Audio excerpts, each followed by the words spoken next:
నా పేరు దివ్య. నేను తక్కిలపాడ గ్రామం నుంచి వచ్చాను. నాకు మ్యారేజ్ అయ్యి 3 సంవత్సరాలు అవుతుంది.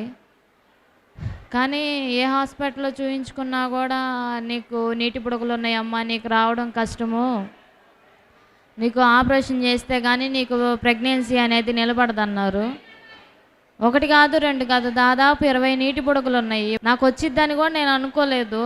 అద్భుత రీతిగా నేను ప్రార్థనా శక్తి తైలాభిషేకానికి వచ్చినప్పుడు నేను అన్నయ్య దగ్గరికెళ్ళి, "అన్నయ్య, నాకు పెళ్ళయి 3 సంవత్సరాలు అవుతుంది. నాకు ఇంతవటికి పిల్లలు లేరు అన్నయ్య" అంటే, "ఏం కాదమ్మా, నీకు పుడతారు" అని నాకు ప్రార్థించి కాయలు కూడా ఇచ్చారు.